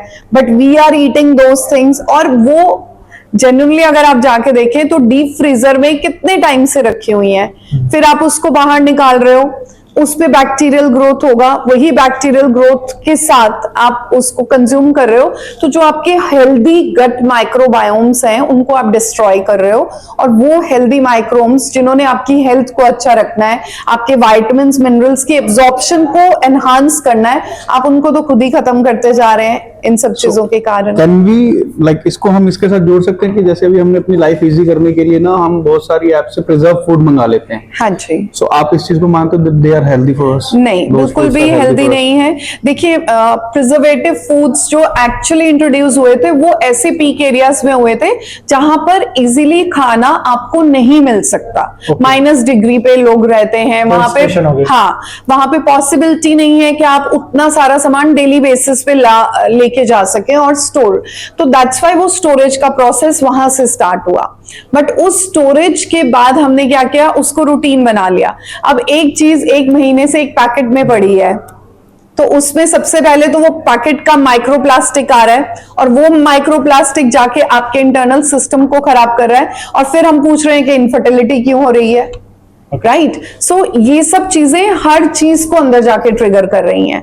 so that's why I never advise, मतलब मेरे घर में तो मेरी किचन में कभी भी मैंने फ्रोजन फूड्स नहीं यूज किए हैं। एक बड़ा ना जनरल इशू है सबके साथ, 18 साल से लेके 40-50 साल के जो कॉर्पोरेट जॉब कर रहे हैं, कहीं भी जॉब कर रहे हैं, दिन में 10-10, 15-15 कप कॉफी या energy drinks, like there are a lot of brands, तो वो लेते हैं। सो इसको कैसे अवॉइड कर सकते हैं? कैफीन को सारे दिन में बहुत ज्यादा इंटेक करते हैं सो दैट कि माइंड एक्टिव रहे, बॉडी जैसे लूज ना हो, एक्टिवनेस रहे। तो इस चीज को कैसे हम, जैसे ना बाद में इसमें इश्यूज ये होते हैं कि नींद नहीं आती है प्रॉपर, ठीक है, एंग्जाइटी होने लग जाती है जब ना मिले। जैसे सिगरेट वाला इशू है, स्मोकिंग वाला इशू है, अगर नहीं मिले तो फिर ऐसे स्वेटिंग होनी शुरू हो जाती है, एंग्जाइटी होनी शुरू हो जाती है। Same goes with coffee and the energy drinks. इसको कैसे अवॉइड कर सकते हैं हम? इसी में मैं ऐड ऑन करना रिप्लेस चाहूंगा। क्या है फूड? जैसे इसके अंदर जैसे कैफीन है, अभी रेड बुल भी पीते हैं कुछ जो एनर्जी ड्रिंक्स होगी, तो क्या ये गुड है हमारी हेल्थ के लिए या नहीं, और इसको कैसे अवॉइड कर सकते हैं? राइट, देखिए, अगर मैं बात करूं, सबसे पहले कैफीन के ऊपर बात कर लेते हैं। सो कैफीन को अगर आप as a pre workout use कर रहे हैं तो ठीक है, ये आपको एक स्टिमुलेशन की तरह एक्ट करेगा, जिसके कारण थोड़ी सी टाइम पीरियड के लिए आपका जो लो एनर्जी लेवल्स हैं उनमें थोड़ा सा बूस्ट आएगा। ठीक है। एंड डेफिनेटली उस टाइम पे आपने यूज किया, आपने एक्सरसाइज लगाया, दैट इज ओके। बट जब हम उसको बहुत ज्यादा एक्सेसिव अमाउंट में यूज कर रहे हैं तो एक्सेस कॉफी बॉडी में डिहाइड्रेशन को कॉज करती है। वो डिहाइड्रेशन के कारण क्या है कि जो हमारा बॉडी का सेल है, उस सेल के अंदर कहीं ना कहीं न्यूट्रिएंट भी नहीं जा पा रहा, क्योंकि जब डिहाइड्रेट इतना हो रहे हैं हम सारे दिन में कि एक वाटर सप्लाई है, एक न्यूट्रिएंट सप्लाई, जो उसको एक मॉइस्चर होल्डिंग प्रोसेस रिक्वायर्ड था, वो तो हमने दिया नहीं। डेली अगर हम इतना ज्यादा कॉफी का शॉट ले रहे हैं तो वो कहीं ना कहीं आपके लिवर को जाके भी तो डैमेज करेगा ना। सो वो तो हमने करना नहीं है। प्लस उतना कैफीन बॉडी के लिए रिक्वायर्ड भी नहीं है। दिस इज लाइक कि हमने ड्रिंक किया तो एक स्टिमुलेशन दिया थोड़ी देर के लिए और अपने माइंड को एक्टिव किया। बट अगर उसके बिहाफ पे मैं एक हेल्दी प्लेट ऑफ डाइट को अपनी डाइट में इनकॉर्पोरेट करूं कि जिसमें मुझे एक अच्छा कार्बोहाइड्रेट का सोर्स हो, जैसे मान लीजिए एक अच्छी हम रागी की रोटी, या हम कह सकते हैं कि एक ज्वार की रोटी, या एक नॉर्मल चपाती, व्हीट की चपाती का एक पोर्शन रखें, और मैं वहां पर एक अच्छी हेल्दी ग्रीन लीफी वेजिटेबल्स को इंट्रोड्यूस करूं, तो ग्रीन लीफी वेजिटेबल्स क्या कर रही है, मेरी बॉडी के मॉइस्चर को भी फुलफिल कर रही हैं, मेरे को एक अच्छा सोर्स ऑफ मैग्नीशियम दे रही हैं, जो कि मेरे ब्रेन के लिए बहुत एक अच्छा टॉनिक है और मेरे ब्रेन को एक अलर्टनेस भी देगा। प्लस उसमें बहुत सारे विटामिन हैं, जैसे विटामिन बी है, विटामिन सी है लीफी वेजिटेबल्स में, तो बॉडी डिटॉक्स भी करेगा, एनर्जी लेवल्स को भी बूस्ट करेगा। प्लस मैं दाल का एक पोर्शन अगर अपनी डाइट में ले रही हूँ तो डेफिनेटली एक हेल्दी प्लेट अगर मैं बैलेंस करती हूँ जिसमें ग्रीन वेजिटेबल्स हो, आपकी नॉर्मल जो सब्जी या दाल या राजमा या कोई भी अच्छा एक हेल्दी प्रोटीन सोर्स, अगर आप नॉन वेजिटेरियन है तो डेफिनेटली एक पोर्शन आप वो भी ले सकते हैं, प्लस चपाती। अगर आप इसको बैलेंस आउट कर लेते हैं तो एनर्जी ऑटोमेटिकली सारे दिन में रहेगी। बट हम एक्चुअल में पता है क्या कर रहे हैं, हम भागते हुए खाना खा रहे हैं। Yes. जो मैंने स्टार्टिंग में कहा था कि जब आप खाना खा रहे हैं तो प्लीज इंजॉय करके खाएं, क्योंकि आपका उतना एंजाइम सिक्रीशन होगा, उतना ज्यादा विटामिन का एब्जॉर्प्शन होगा, तो आपको एनर्जी ड्रॉप डाउन कैसे लगेगा। डू यू बिलीव जो आजकल के टाइम में हार्ट अटैक और कार्डिक अटैक्स काफी हो रहे हैं, कि हमने देखा है जो 35 साल की एज में, 40 साल की एज, 45 साल की एज में 1 मिनट के अंदर इनको अटैक आ रहा है, साइलेंट अटैक आ रहा है। तो क्या आप बिलीव करते हैं जो उनकी डाइट सिस्टम है, स्मोकिंग है, ड्रिंकिंग है, ये एक बड़ा मेजर रोल इम्पैक्ट कर रहा है उनकी लाइफ में? बिल्कुल ठीक बात आप बोल रहे हैं। और इसका मेजर कारण जो है, जहां तक जितना को मैं समझ पाई हूँ और जितना मैंने स्टडीज में पढ़ा है, कि insulin resistance is the major cause. जैसे मैंने अभी स्टार्टिंग में आपको बताया था कि डायबिटीज के कुछ ऐसे सिम्टम्स होते हैं कि जो बहुत साइलेंट चलते हैं। बहुत सारे लोग हैं उनको साइलेंट हार्ट अटैक आ रहा होता है, but they are not aware. और वो क्यों आ रहा है? क्योंकि बॉडी इंसुलिन रेजिस्टेंट हो चुकी है। इंसुलिन रेजिस्टेंस से मेरा मतलब है कि बॉडी इंसुलिन तो प्रोड्यूस कर रही है, बट वो टारगेट सेल तक नहीं जा पा रही। अब वो टारगेट सेल तक क्यों नहीं जा पा रही? बिकॉज बहुत सारे विटामिन डेफिसिट हैं। जैसे विटामिन बी डेफिसिट है, बिकॉज विटामिन बी जो है बॉडी में कार्बोहाइड्रेट की मेटाबॉलिज्म को बढ़ाता है। और हम विटामिन बी डेफिसिट हो रहे हैं, क्यों? Poor gut health. Poor gut health क्यों है? क्योंकि हमारा जो डाइट है वो कहीं ना कहीं मोर प्रोसेस्ड हो गया है, मोर केमिकल कंटेनिंग हो गया है। सो दैट्स व्हाई वो सारा डैमेज हमें कॉज कर रहा है। अब वही चीजें, जैसे मैंने स्टार्टिंग में भी बोला कि इतना कचरा जब लिवर के पास चला जाएगा, ऊपर से हम उसके इम्यून सिस्टम को भी ट्रिगर कर रहे हैं, तो वही इम्यून सिस्टम और बॉडी का जो डिफेंस सिस्टम है वो सेफ्टी से तो हट गया और ट्रिगर क्या किया? Liver damage. लिवर से इम्यून सिस्टम, इम्यून से सारा हार्ट और हमारा बॉडी का जो सर्कुलेशन है सब डैमेज होगा। सो बॉडी एक ओवरऑल बॉडी है, उसको कभी भी हम अलग अलग नहीं ट्रीट कर सकते। जैसे भी आपने इंसुलिन की बात करी, there are lot of diabetic patient जो ना कॉन्टिन्यूस इंसुलिन लेते रहते हैं, कॉन्टिन्यूस मेडिसिन लेते रहते हैं, डॉक्टर्स के पास जाते रहते हैं, बट उसका कोई इलाज ही नहीं है। इसको आप कैसे, इसका क्योर क्या हो सकता है, इसकी रेमेडीज क्या हो सकती है, कैसे आप अपना डायबिटिक लेवल आप पता कर सकते हैं कि आप किस डायबिटिक लेवल पे हैं, पीक पर हैं, लो पर हैं, अभी आपका सिर्फ डायबिटिक शुरू हुआ है, कौन कौन सी ऐसी चीजें हैं? देखिए, सबसे पहले मैं आपके पहले क्वेश्चन का आंसर करूंगी कि हमें कैसे पता चले कि हम डायबिटिक हो रहे हैं, राइट? और देखिए, डायबिटीज के साथ ऑलमोस्ट मेरे को बहुत साल हो गए काम करते करते। सो डायबिटीज में मेजर इशू यही है कि पहली बात है कि हम मेडिसिन का ही एक इलाज समझ के बैठ गए हैं कि मेडिसिन और इंसुलिन ही एक सोल्यूशन है, बट ऐसा बिल्कुल भी नहीं है।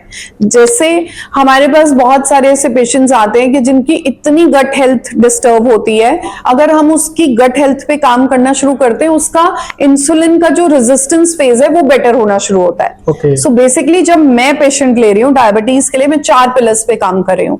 पहला पिलर है बॉडी का पीएच, उसका मुझे मेंटेन कराना है, वो एसिडिक नहीं होना चाहिए, सो दैट की के मेडिकल इश्यूज उतने कम रहेंगे, इवन डायबिटीज की तरफ भी वो कम जाएगा। दूसरा है इन्फ्लामेटरी मार्कर। अगर बॉडी का पीएच डिस्टर्ब होगा तो आपकी बॉडी में इन्फ्लामेटरी मार्कर्स भी बढ़ेंगे, जैसे कि हमारा HSCRP हो गया, होमोसिस्टिन लेवल्स हो गए। सो ये सब चीजें डिस्टर्ब होंगी तो वो इंडिकेशन है कि बॉडी में इन्फ्लामेशन बढ़ रही है, ठीक है? सो उस इन्फ्लामेशन के बाद जो थर्ड हमारा इंपॉर्टेंट आता है, that is like poor gut health, जिसके ऊपर नॉर्मली मैं काम करती हूँ।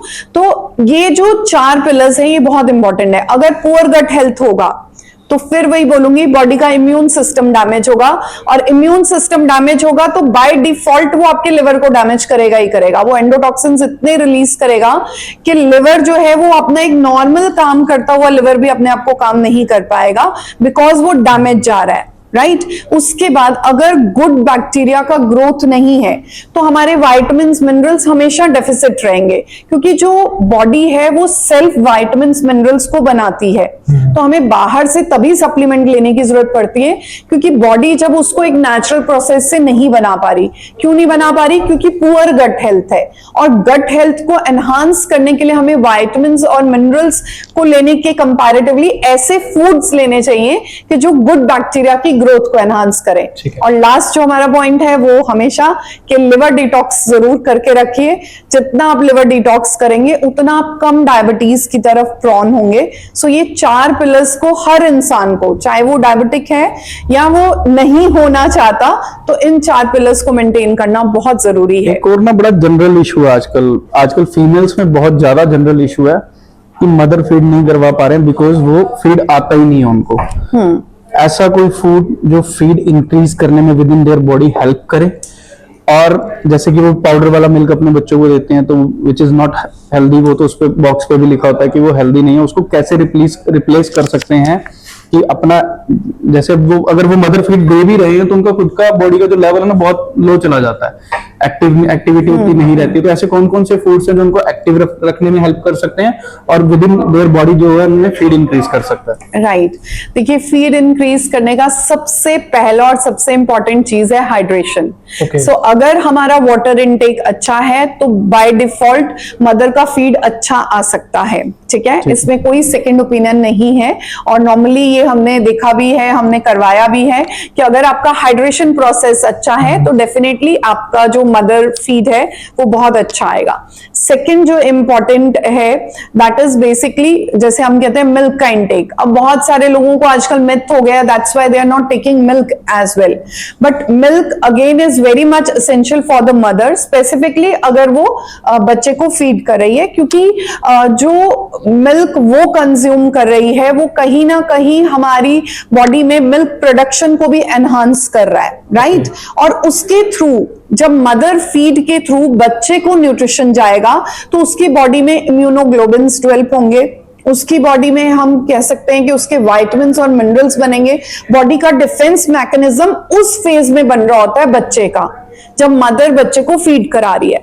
अब अगर मदर की डाइट डेफिसिट है, नॉर्मली क्या है, प्रेगनेंसी में फिर भी थोड़ा ध्यान दिया, लेकिन जैसे ही डिलीवरी हुई हमारी प्लेट फिर से गड़बड़ हो गई। Yes. तो ना तो वो हरी पत्तेदार सब्जियां हमारी डाइट में आई, क्योंकि जब हम ग्रीन लीफी वेजिटेबल्स को ऐड कर रहे हैं, मैग्नीशियम ऐड हो रहा है, विटामिन्स ऐड हो रहे हैं, स्प्राउट्स में जैसे मैंने कहा कि विटामिन बी डबल अमाउंट में होता है, विटामिन सी डबल अमाउंट में होता है। सो विटामिन सी क्या कर रहा है, बॉडी का डिफेंस मैकेनिज्म बनाने में हेल्प कर रहा है, डब्ल्यूबीसीज के फॉर्मेशन में हेल्प कर रहा है, बॉडी का इम्यून सिस्टम एनहांस करने में विटामिन सी हेल्प कर रहा है। सो अगर हम उन चीजों को डाइट में ऐड कर रहे हैं, हम कर्ड की एक सर्विंग ले सकते हैं। सपोज अगर हमें मिल्क नहीं भी लेना तो हम कर्ड को कंज्यूम कर सकते हैं, क्योंकि कर्ड पेट में जाके एक प्री प्रोबायोटिक की तरह काम कर रहा है, एब्जॉर्प्शन बेटर होगा एज कंपैरेटिवली मिल्क, क्योंकि वो कर्डल्ड फॉर्म में ऑलरेडी कन्वर्ट हो गया।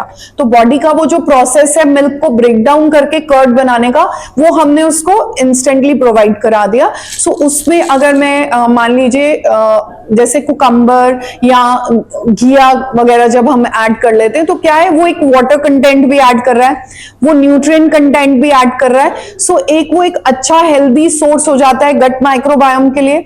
मदर का मिल्क अच्छा तभी बनेगा जब उसका अपना गट सिस्टम अच्छा है, उतने विटामिन्स वो अच्छे से एब्जॉर्ब कर पाएगी और उतने ही विटामिन्स वो अपने मिल्क में प्रोड्यूस करेगी और वो बच्चे पे ट्रांसफर हो जाएंगे। मतलब जितना हेल्दी खाओगे उतना हेल्दी। Exactly. तो मेरा इस आप कंटिन्यू। राइट, सो अगर प्लेट मेंटेन करना है तो प्लेट में 1 portion of green leafy vegetable, 1 portion of protein, 1 portion of some coloured vegetables, जैसे कि सॉटे हम कह सकते हैं, बेल पेपर्स हो गए, कैरेट हो गए, मतलब जिनमें कलर हो, क्योंकि जितना ज्यादा कलर है उतने फ्लेवोनॉइड्स हैं, उतने फाइटोएस्ट्रोल्स हैं, उतने ज्यादा जो हम कह सकते हैं कि एंटीऑक्सीडेंट्स उसमें प्रेजेंट आ रहे हैं। वही एंटीऑक्सीडेंट जाके बच्चे के इम्यून सिस्टम को एक डिफेंस मैकेनिज्म को स्ट्रॉन्ग कर रहे हैं। ओके, तो अगर मेरा क्वेश्चन ये है कि जो आजकल के बच्चे हैं जो मतलब मदर कंसीव करते हैं, जैसे बच्चा हो जाता है प्रेगनेंसी के बाद, कुछ ऐसी डाइट है जिससे बच्चा एक्टिव हो सके और उनका माइंड शार्प हो सके,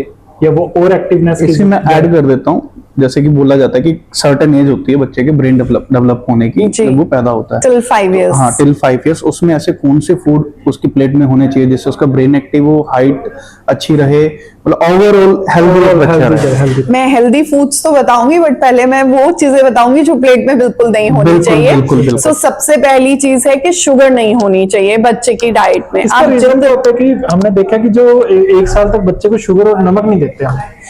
राइट, देखिए अभी तो आजकल सब कुछ दिया जा रहा है, क्योंकि जितनी जल्दी हम बॉक्स वाले मील्स पे बच्चों को ले आते हैं तो उसमें सॉल्ट भी उतना जा रहा है। आप कंपोजिशन पढ़िए, कभी भी आप कोई भी एक बेबी फूड लेके आए उसके पीछे आप कंपोजिशन पढ़िए, और बहुत सारे ऐसे फूड हैं जो इंडिया में रिस्ट्रिक्टेड नहीं है लेकिन अब्रॉड में है।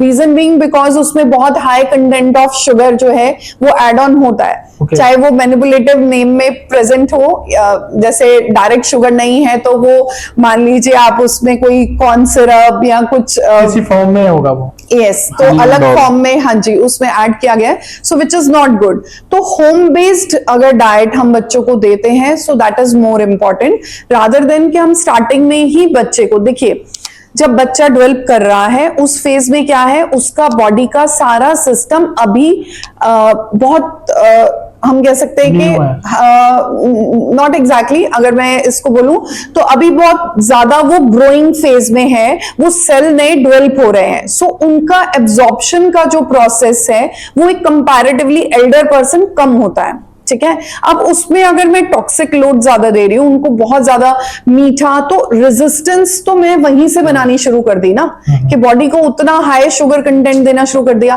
पैकेट फूड्स बच्चों की प्लेट में बिल्कुल नहीं होने चाहिए, बिल्कुल भी नहीं होने चाहिए। Till what age? Till all age. Till all age. But normally मैं यही कहूंगी कि जितना ज्यादा आप less serving of junk food बच्चों की डाइट में ऐड करें उतना ज्यादा अच्छा है, उतना ज्यादा लॉन्ग टर्म तक उनके लिए हेल्दी रहना और सस्टेन रहना ज्यादा इंपॉर्टेंट है। सो नेक्स्ट हम बात करते हैं कि जो बेस्ट फूड्स हैं जो उनकी डाइट में होना चाहिए। सो सबसे इंपॉर्टेंट है, क्योंकि उस समय बच्चा ग्रो कर रहा है, सो एंटीऑक्सीडेंट रिच मील्स जिसमें कि ब्लूबेरीज, स्ट्रॉबेरीज, रसबेरीज, मलबेरीज, शतूत जिनको हम कहते ठीक है। हैं, या फिर फालसा, सो इन सब चीजों में जो है वो बहुत ज्यादा हायर अमाउंट ऑफ एंटीऑक्सीडेंट्स होते हैं, और वो एंटीऑक्सीडेंट कहीं ना कहीं बच्चे की ब्रेन ग्रोथ के लिए बहुत इंपॉर्टेंट है। नेक्स्ट इज फॉलिक एसिड, क्योंकि फॉलिक एसिड एक ऐसी चीज है जो ब्रेन डेवलपमेंट, क्योंकि फर्स्ट 3 मंथ्स ऑफ प्रेगनेंसी में भी हम फॉलिक एसिड रिकमेंड करते हैं। सो फॉलिक एसिड के लिए जैसे पंपकिन सीड्स हो गए, सनफ्लावर सीड्स हो गए, सो जितने नट्स हो गए, इन सब में जो है वो बहुत अच्छे अमाउंट में आपको फॉलिक एसिड मिल जाता है। सो उसको जरूर ऐड करना चाहिए, क्योंकि बच्चे की वो ग्रोथ और मेंटल ग्रोथ के लिए बहुत अच्छा है। Then is like DHA. DHA is basically के जिस सेल के कारण बच्चे की जो ब्रेन सेल है उनका डेवलपमेंट हो रहा है, सो उसमें गुड फैट्स आ जाते हैं, जैसे घी, घर का घी जो हम यूज करते हैं, या कोकोनट ऑयल जो हम यूज करते हैं वाइल कुकिंग। सो ये सब चीजें जो हैं ये हेल्दी फैट्स हैं, वॉलनट्स हो गए, इन सब चीजों को अगर हम डाइट में ऐड ऑन करके बच्चे को देते हैं तो डेफिनेटली उसकी मेंटल ग्रोथ ज्यादा अच्छी होगी एज कंपैरेटिवली कि हम बच्चों को सिर्फ एक जंक फूड्स या मैगी बना दी, सिर्फ अपना मतलब मदर्स ये सोचती हैं कि चलो काम खत्म करना है तो मैगी बना दो, है ना, but that is not the right food. आप उनको पहले ही उनके इंटरनल सिस्टम को इतना वीक कर रहे हो कि आप उनको इंस्टेंट फूड दे रहे हो, और वो इंस्टेंट फूड फटाफट डाइजेस्ट हो जाएगा, जो कि सही तरीके से एब्जॉर्ब भी नहीं होगा, और बॉडी का जो शुगर लेवल है उसको तो वो डिस्टर्ब करेगा ही अभी ना करेगा। आपने बहुत सारे फ्रूट्स बताए, फ्रूट्स में भी शुगर कंटेंट होता है बिल्कुल होता है। उसमें। अब जैसे बहुत सारे, बहुत इजी वे है, बाहर से बॉटल लिया फ्रूट जूस का, मैंगो जूस का, किसी का भी लिया, उसमें सिरप होता है, शुगर कंटेंट होता है, और एक तरफ बोला जाता है कि हमें जो है पल्प लेना चाहिए जूस के साथ। तो आपकी इस पे क्या थॉट्स हैं कि हमें जूस कैसे, फ्रूट्स को कैसे कंटेन करना, कैसे खाना चाहिए, जूस के फॉर्म में या एग्जैक्टली जैसे पल्प के फॉर्म में कैसे खाना चाहिए? देखिए अगर मैं जूस की बात करूं तो मेरे लिए तो बिग नो है। बिग नो का रीजन मैं बता देती हूँ कि जब आप जूस पीते हैं इंस्टेंट वो अंदर जा रहा है, सो जूसेस आर फॉर पेशेंट्स। मैं हमेशा ये कहती हूँ कि जो पेशेंट डाइजेस्ट नहीं कर सकता, हॉस्पिटल में पड़ा है, बीमार है, और उसको इंस्टेंटली कुछ चीजें देनी है कि जो जल्दी से एब्जॉर्ब हो जाए और उसकी बॉडी को मेहनत ना करनी पड़े, डाइजेशन का प्रोसेस पूरा ना लगाना पड़े, तो उन केसेस में हम जूसेस नॉर्मली एडवाइस करते हैं, बट वो भी होममेड या होम कुक्ड हम कह सकते हैं। बट अगर फ्रूट्स को आप कंज्यूम करना चाहते हैं तो बेस्ट इज कि आप उसको ऐसे ही एज इट इज च्यू करके खाएं, क्योंकि जब आप च्यू करके उसको खा रहे हैं तो डेफिनेटली उसके वाइटामिन्स, मिनरल्स को आप ज्यादा एब्जॉर्ब कर रहे हो। अगर आप उसको जूस की फॉर्म में ले रहे हो तो आधे विटामिन मिनरल्स वो आपके निकल गए, दूसरा उसमें फाइबर खत्म हो गया, और फाइबर जाके हमारे स्टूल का बल्क बना रहा है, उसके कारण हम कॉन्स्टिपेटेड नहीं हो रहे। प्लस वही फाइबर तो मेरे गट बैक्टीरिया का खाना है, उसको मैं बाहर निकाल रही हूं, तो मेरा बैक्टीरिया कैसे ग्रो करेगा, कैसे मेरे विटामिन मिनरल्स को एनहांसमेंट देगा, कि अगर उन सब चीजों को मैंने पहले ही बाहर निकाल दिया। तो बेटर है कि फ्रूट को एज इट इज कट करके आप खाएं, च्यू करके खाएं, सो दैट कि आपकी एक हम कहते हैं ना कि हमारे दांतों की भी एक कसरत होनी जरूरी है। So that's why it is important अगर हम उसको वैसे खाएं। ओके, मेरा ना एक क्वेश्चन है, पहले था जब आपने बोला था इम्यून सिस्टम के ऊपर है, हम एक पुअर इम्यून सिस्टम को कैसे रिकॉग्नाइज कर सकते हैं कि उसके सिम्टम्स क्या है? राइट, देखिए पुअर इम्यून सिस्टम का सबसे पहला सिम्टम है आप फ्रीक्वेंटली बीमार पड़ेंगे। ओके, आपको कफ एंड कोल्ड रहेगा, आपको एलर्जिक कंडीशंस रहेंगी कि जैसे नोज में बहुत लोगों को एलर्जी रहती है, स्किन पे रैश बहुत जल्दी हो सकते हैं अगर आपका पुअर इम्यून सिस्टम है। और इसके अलावा जैसे ESR वगैरह, अगर हम ब्लड टेस्ट में जाएं तो ESR वगैरह आपका रेज हो सकता है। सो ये सब चीजें जो हैं ये पुअर इम्यून सिस्टम को इंडिकेट करते हैं। आपका इम्यूनोग्लोबिन्स जो हैं वो डिस्टर्ब हो जाते हैं अगर हम उनके ब्लड टेस्ट कराएं, और जिसके कारण कुछ स्पेसिफिक फूड से आप एलर्जिक भी हो जाते हो। जैसे व्हीट से कई लोग हो जाते हैं, कई लोग मिल्क से एलर्जिक हो जाते हैं, कई लोग पीनट से एलर्जिक हो जाते हैं। सो बेसिकली वो बॉडी का इम्यून सिस्टम है जो कहीं ना कहीं पे ट्रिगर हुआ और जिसके कारण प्रॉब्लम आया। तो डॉक्टर्स ने एक बात कहते हैं कि जो हम खाते हैं बॉडी के अंदर तो चलो वर्क करता है उसका आउटपुट आपकी स्किन पे भी दिखता है। तो बहुत सारे लोगों का एक क्वेश्चन रहता है कि जैसे ऐसी कौन सी डाइट्स होनी चाहिए जिससे हमारी स्किन हेल्दी, एक्टिव और ऐसा ना लगे कि हम एज में बहुत ज्यादा आगे जा रहे हैं। तो इसके लिए आप कुछ अगर आप रिकमेंडेशन देना चाहो, कुछ गाइडेंस देना चाहें। सबसे पहले अगर आप एक्चुअली अपनी स्किन को बहुत अच्छा और आप थोड़ा यंग दिखना चाहते हैं तो अपनी भूख से कम खाएं। This is very important, genuinely this is very important, क्योंकि जब हम बहुत एक्सेस खा रहे हैं तो बॉडी का सारा जो इंटरनल सिस्टम है वो सारा दिन सिर्फ फूड डाइजेशन में निकल जाएगा। जैसे हम नॉर्मली डिनर्स के टाइम पे बोलते हैं ना कि लाइट डिनर करना चाहिए। Yes. तो क्यों सिग्निफिकेंस है? वो इसलिए सिग्निफिकेंस है क्योंकि नाइट टाइम में बॉडी एक रिपेयर सिस्टम के अंदर जा रहा है, जब हमारे सेल रिवाइव करते हैं पूरे दिन के बाद। अब उस टाइम पीरियड में आप एक हैवी मील ले रहे हो तो क्या होगा, वो रिवाइवल का प्रोसेस नहीं चलेगा, बॉडी डाइजेशन के प्रोसेस पे एनर्जी लगाएगी और वो एनर्जी सही से यूटिलाइज नहीं होगी तो क्या होगा, सेल डैमेज। और सेल डैमेज रहेगा, रिपेयर नहीं होगा, उतना आप फिटिक रहेंगे, उतना ज्यादा आपको लो फीलिंग आएगी, उतना ज्यादा आपका एनर्जी लेवल डाउनवर्ड्स जाएगा, सुबह उठेंगे भी तो you don't feel fresh.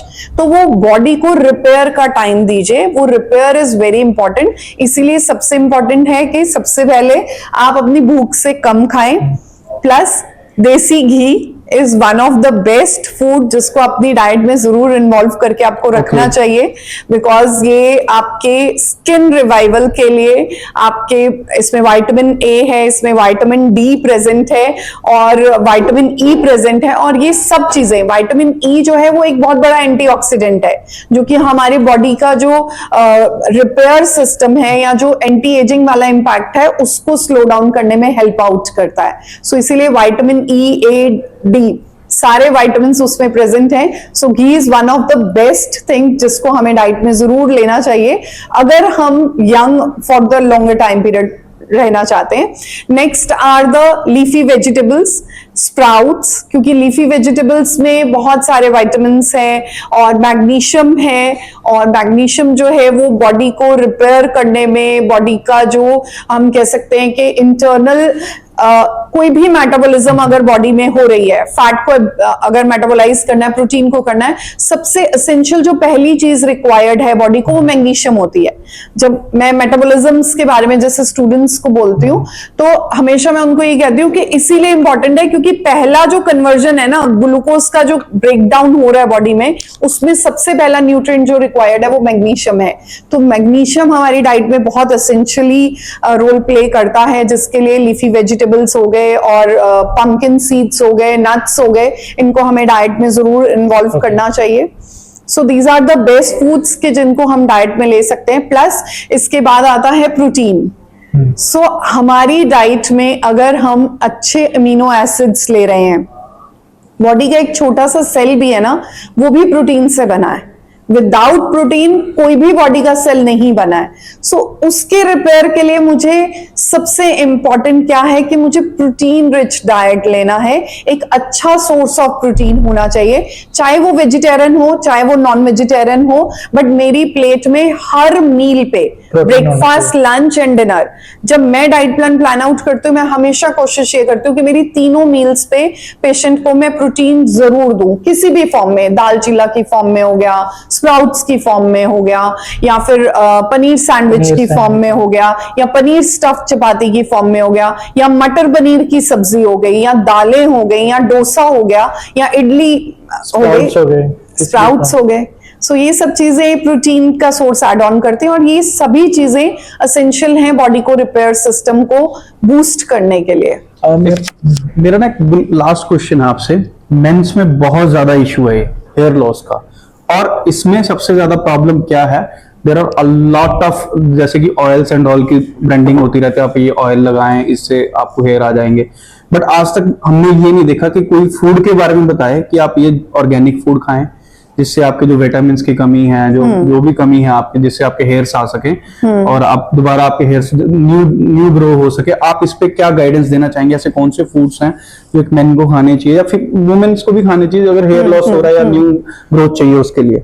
Right, देखिए फिर वही बात बताऊंगी कि अगर बॉडी का एक छोटा सा सेल भी है तो उसके लिए उसको प्रोटीन चाहिए, तो आपकी डाइट में प्रोटीन रिच डाइट होना बहुत इंपॉर्टेंट है, क्योंकि प्रोटीन बेसिकली आपके जो सेल हैं, हेयर फॉलिकल्स हैं, उन हेयर फॉलिकल को स्ट्रेंथ दे रहा है, जिसके कारण जो है वो हेयर फॉल कंपैरेटिवली आपका कम होता है। सेकेंड इंपॉर्टेंट फूड आते हैं iron rich food.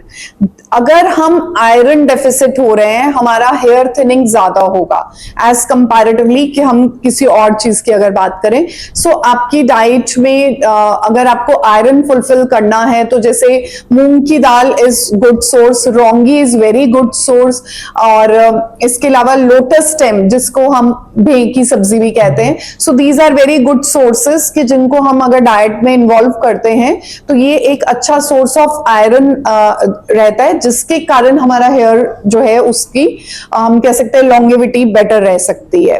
Okay, do you think ये जो ऑयल्स वगैरह हैं ये ग्रो करते हैं हेयर से? दीज वाला like sea oils just help to sustain के जितना लॉस हो गया है उससे फर्दर लॉस में ना जाए, बिकॉज वो अगर तो they are Ayurvedic based products, जैसे कि भृंगराज ऑयल की अगर मैं बात करूं तो definitely bhringraj is a herb जो कि सो नेचुरल, अगर हम ऑयल्स को घर पे प्रिपेयर करके उनको अप्लाई करें तो they are much more better than rather we are going to buy a product बहुत फैंसी लुकिंग हो और हम उसको बाय कर लें जस्ट बिकॉज कि वो हमारी हेयर ग्रोथ के लिए अच्छा है, तो ऐसा नहीं है। सो डाइट में तो जैसे मैंने कहा आयरन अच्छा होना चाहिए, प्रोटीन अच्छा होना चाहिए, हमारा विटामिन बी बहुत अच्छा होना चाहिए और जिसमें बायोटिन है, सो बायोटिन को भी एड ऑन करने के लिए मुझे हेयर ग्रोथ बहुत अच्छी मिलती है। प्लस जिंक जो है that is again very very essential कि जिसके कारण मेरी जो हेयर ग्रोथ है वो बेटर रहती है। सो अगर हम इन सब मिनरल्स को लेते हैं जिसमें कि नट्स, सीड्स, हमारी पल्सेस हो गई, स्प्राउट्स हो गए, इन सब चीजों को जब हम इन्वॉल्व करते हैं तो इन सब चीजों से हमारा हेयर ग्रोथ जो है वो कंपैरेटिवली बेटर रहता है और ज्यादा लॉन्ग टर्म तक आप सस्टेन कर सकते हैं। मेरे लास्ट 2 क्वेश्चंस हैं। हमने देखा कि जो एक नई जनरेशन आ रही है और एक जो पुरानी जनरेशन है, पुरानी जनरेशन के जो बच्चे होते थे ना वो मिट्टी भी खाते थे, वो काफी इतनी बीमारी भी नहीं होती थी जो अभी हमें नई नई सुनने को मिल रही है। तो इसके पीछे आपको क्या लगता है कि क्या मेजर रीजन है? देखिए पुराने टाइम का जो हमारा खाना था वो बेसिकली सब कुछ ऑलमोस्ट हम घर पे ही जो है वो अपना प्रिक्योर कर रहे थे, राइट? जैसे मिल्क है तो ऑलमोस्ट हर घर में गाय थी और अपनी गाय को कोई इंजेक्शन लगा के दूध नहीं ले रहा था, एक नेचुरल वे से आप मिल्क ले रहे थे। दैट्स व्हाई मिल्क जो है वो उसमें उतना ही मिल्क और एग्स को अगर मैं कंपेयर करूं तो almost they are equivalent nutrient wise अगर हम बात करें। So it is considered as a complete meal, क्योंकि सब विटामिन्स, मिनरल्स, प्रोटीन्स, कार्बोहाइड्रेट सब कुछ है उसमें। बट अब क्या है, अब वही इंजेक्टेबल वाले मिल्क आ रहे हैं या फिर पाउडर्ड मिल्क आ रहे हैं या आजकल तो डुप्लीकेट मिल्क भी आ रहे हैं, तो वो सब चीजों से हमारी रिक्वायरमेंट कहीं ना कहीं फुलफिल नहीं हो पा रही। देन हम कुछ ना कुछ घर पे ग्रो करते थे, जैसे वेजिटेबल्स हो गए, उनको हम घर पे उगाते थे। वहां पर हम क्या यूज कर रहे थे, घर का जो बचा हुआ हमारा डंप है उसको यूज कर रहे थे, जैसे सब्जियां वगैरह जो छिलके होते हैं उनको यूज करते थे, या काउ डंग को यूज किया जाता था कि वो घर पे गाय हैं और उसका ही डंग जो है वो हम for the as a fertiliser हम यूज कर रहे थे। बट आजकल हम क्या कर रहे हैं, हम सिर्फ स्प्रेस डाल रहे हैं, थोड़ा कम है तो और डाल दो। दैट्स वाई पंजाब में आप देखो कितना कैंसर है। क्यों आ रहा है, कहां से आ रहा है? इसीलिए आ रहा है ना, बिकॉज वो सॉइल ही पॉल्यूट हो गई। जैसे मैंने स्टार्टिंग में बोला कि सॉइल ही डेफिसिट है, इतना तो केमिकल हो गया, उसको ना रिवाइवल का टाइम हम दे रहे हैं, ना वो रिवाइव कर पा रही है। उसमें जो मैन्योर है वो भी हमने चेंज कर दिया, नेचुरल तो कुछ रह ही नहीं गया। तो बच्चों में भी तो वही चीजें आ रही है ना, जो खा रहे हैं वैसे ही हम बन रहे हैं। मेरा लास्ट क्वेश्चन है इसके ऊपर। ये क्वेश्चन इसलिए बेसिकली कि जैसे हमारी यूथ ने कोक छोड़े या ड्रिंक छोड़ी है, तो मेरा पिज्जा और बर्गर के ऊपर है, जो मोस्टली जो यूथ है ना ये बहुत खाते हैं। और आप इसके ऊपर ये बताइए कि ये क्यों नहीं खाना चाहिए, ये क्यों इतने हानिकारक होते हैं, कौन सी बॉडी के पार्ट को इतना इफेक्ट करते हैं, और लेटर ऑन ये क्यों हमें इनएक्टिव करते हैं, और हमें क्यों नहीं खाना चाहिए, अनहेल्दी क्यों होते हैं? देखिए, चाहे पिज्जा है चाहे वो बर्गर है, अगर हम मार्केट से उनको लेके खा रहे हैं, सबसे पहले तो आप ये समझ लीजिए कि उसमें जितना कुछ भी डाला जा रहा है वो कुछ भी फ्रेश नहीं है। Everything is frozen. अब उस फ्रोजन के अंदर फंगल इन्फेक्शन भी हो सकता है, बैक्टीरियल इन्फेक्शन भी हो सकता है, और कितनी बार हम न्यूज में सुनते भी हैं सो एंड सो कंपनी में जो है वो फूड टेस्टिंग हुआ और उस टेस्टिंग में उनकी इतना रेशो ऑफ जो है वो बैक्टीरियल इन्फेक्शन फाइंड आउट हुआ। आपने बहुत बार देखा होगा कि सडनली जाके फूड कॉर्पोरेशन वालों ने चेक किया और इतना लेवल ऑफ उसमें बैक्टीरियल या इन्फेक्शन जो है वो निकला। तो वो सब चीजों के साथ अगर हम उस फूड को डेली बेसिस पे कंज्यूम कर रहे हैं just for the taste buds, तो डेफिनेटली हम वो भी तो एक पॉइजन है जिसको बॉडी में डाल रहे हैं। अब ऐसा फूड जो पहले ही जिसमें कुछ न्यूट्रिशन नहीं है उसको आप अंदर लेके जा रहे हो, तो वो आगे चल के आपके लिए विटामिन्स और मिनरल्स का रिप्रोडक्शन अंदर कैसे करेगा। अगर यही मैं सब्जी खा रही हूं तो सब्जी या फ्रूट खा रही हूं, उसमें कुछ विटामिन्स कुछ मिनरल्स मेरी बॉडी में जाएंगे। मैं घर पे बनाया हुआ खाना खा रही हूं तो वो मेरी बॉडी में जाके कुछ न्यूट्रिएंट प्रोवाइड कराएगा। अब उस न्यूट्रिएंट को बॉडी एब्जॉर्ब करेगी, मेरे विटामिन्स लेवल्स को कहीं ना कहीं बैलेंस करेगी। बट पिज्जा बर्गर के अंदर हम क्या लेके जा रहे हैं? सबसे पहले उसने आपकी गट लाइनिंग को डिस्टर्ब किया, उसके बाद आपके लिवर को लोड किया, क्योंकि लिवर को उतना फैट उतना ट्रांस फैट आपकी आर्टरीज में ब्लॉकेज हो रहा है। फिर हम कह रहे हैं कि छोटी एज में आके बच्चों को हाइपरटेंशन हो रही है या हार्ट अटैक्स हो रहे हैं, तो क्यों नहीं होंगे ना? वो सारा कोलेस्ट्रॉल तो हम खुद ही भेज रहे हैं बॉडी के अंदर, और अगर नहीं अंदर जा रहा तो लिवर को ही इतना हम डैमेज करा रहे हैं कि लिवर ओवर प्रोड्यूस करी जा रहा है। तो इसीलिए इन सब चीजों को मैं तो रिकमेंड नहीं करती हूँ। तो thank you so much ma'am हमारे साथ हमें आज ज्वाइन करने के लिए और इतनी सारी इन्फॉर्मेशन एंड गाइडेंस शेयर करने के लिए। Thank you so much guys. Thank you, have fun.